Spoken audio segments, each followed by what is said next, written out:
magaciisa oo buuxa waa abubakar maxamed ibnu tayyib ibnu muxamed ibnu jacfar ibnu qaasim wuxuuna caan ku yahay abibakar albaaqilaani wuxuu ku dhashay magaalada basra ee dalka ciraaq wuxuuna noolaa intii u dhaxaysay sanadihii 338 ilaa 403 hijriya waxaana loo garan og yahay sheekha sunnada iyo carabka ummadda wuxuu ahaa xilligiisa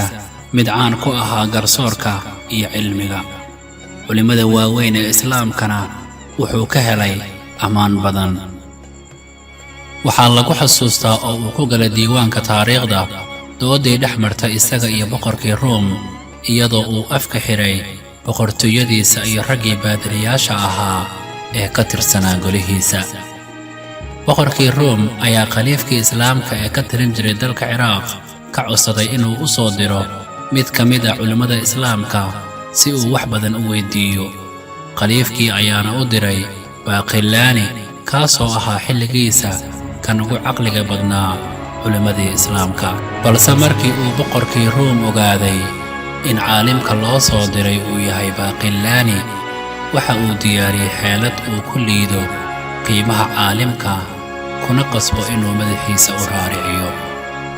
wuxuuna ku amray shaqaalihiisa inay gaabiyaan dhirirka albaabka looga soo galo boqorka si baaqilaani uu u raariciyo madaxiisa kuna qasbanaado inuu u rukuuco boqorka isagoo dulaysan baaqilaani markii uu soo gaaray goobtii uu fadhiyay boqorkii Room albaabkii yaraana arkay wuxuu ogaaday in lala rabo dhagar oo lala maagan yahay khiyaano isla markiiba isagoon ka labalabayn ayuu dhabarkiisa u jeediyay albaabkii yaraa wuxuuna galay isagoo u socdo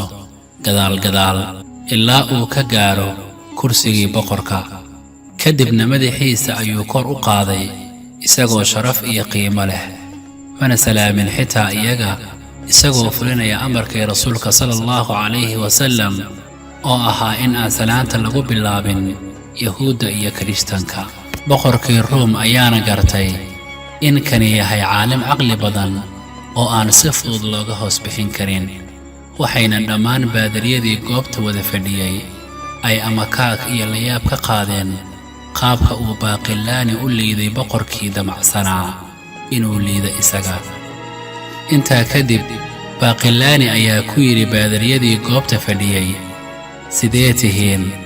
kana warrama xaalka ehelkiinna iyo carruurtiinna boqorkii Room ayaa ka carooday su'aashaas wuxuuna ugu jawaabay baaqilaani kuwaani waa baadiriyaal wayna ka dahiran yihiin inay yeeshaan xaas iyo carruur sharaftooda ayaana ka weyn inay yeeshaan reer baaqilaani ayaana ku yidhi allaa weyn kuwan waad u diidaysaa inay yeeshaan xaas carruurna ay dhalaan rabbigiinana waxaad ku tuhmaysaan maryama waxaadna leedihiin waa kan saddexeeye saddex hoog ha idinku dhaco adinka iyo sidaad u fikiraysaanba boqorkii ayaa aad u sii xanaaqay isagoona hadalkiisa xumaynaya ayuu yidhi ka waran arrinka caa'ishadii sinaysatay allaan ka magagalna shartiise baaqilaani ayaa ku jawaabay macaa'isho wallaahi caa'isho way guursatay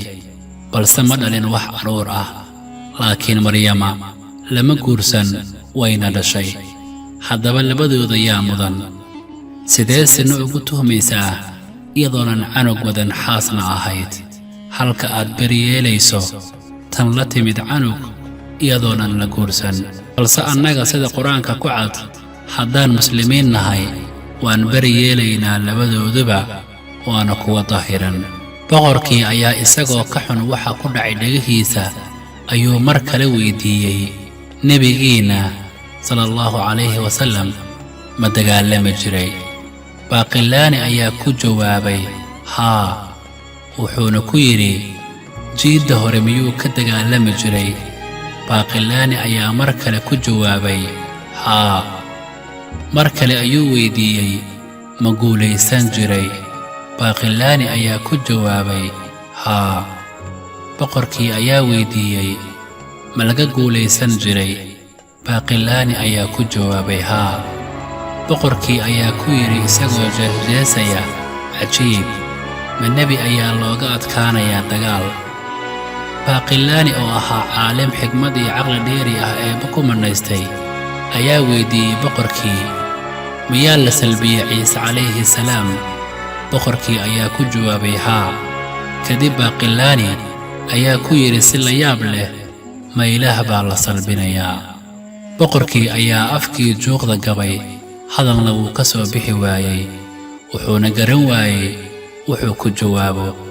Wuxuuna ogaaday qofka uu la doodayo inuu yahay qof ay adag tahay in looga guulaysto hadalka toosan iyo xujada cad. Halkaana waxaa ku duloobay oo hoog ku mutaystay cadowgii Ilaahay, waxaana guulaystay misbaaxii iyo nuurkii islaamka. waxaana goobta ka dhaqaaqay Baaqilaani oo madaxiisa kor jiro, isagoo sharaf, qiimo iyo qaayo weyn leh, halka boqorka iyo golihiisaba ay ku fashilmeen dhagartii ay la doonayeen diinteenna weyn ee islaamka. Allahu akbar, walillaahi alxamd. sidoo kale waxay dood kulul dhex martay nin Kristan ah iyo imaamka weyn ee Abubakar al-Baaqilaani. Kristanka ayaa Abubakar ku yidhi, haddii aad tihiin muslimiin waxaad tihiin dad cunsuriyiin ah ama yaqaana jinsi faquuqa. naftiinna waxaad u oggolaanaysaa inaad guursataan Kristanka iyo Yahuudda, annagana waad noo diidaysaan inaan guursanno gabdhihiinna. Baaqilaani ayaa ku yidhi, innaga waan awoodnaa inaan guursanno Yahuudda, maxaa yeelay waxaan rumaynay nebiyullaahi Muuse calayhi salaam. sidoo kale waxaan awood u leenahay inaan guursanno Kristanka, maxaa yeelay waxaan rumaynay oo aan aaminsannahay nebiyullaahi Ciise calayhi salaam. balse idinka marka aad rumaysaan nebiyullaahi Muxamed calayhi salaam ayaan idin guurin doonaa gabdhaheenna. gaalkii Kristanka ahaa ayay xujadiisii halkaa ku xumaatay, waxuuna goobta ka dhaqaaqay isaga oo dulaysan. Allahu akbar, walillaahi alxamd. haddaba walaalayaal, muuqaalkeenna maanta halkaa ayaa ku soo gabagabeynaynaa. tani muuqaalka xiga waa walaalkiin Cabdirasaaq Cabdullah idinku dhaafay sidaa iyo nabadgelyo. wasalaamu calaykum waraxmatullaahi wabarakaatuh.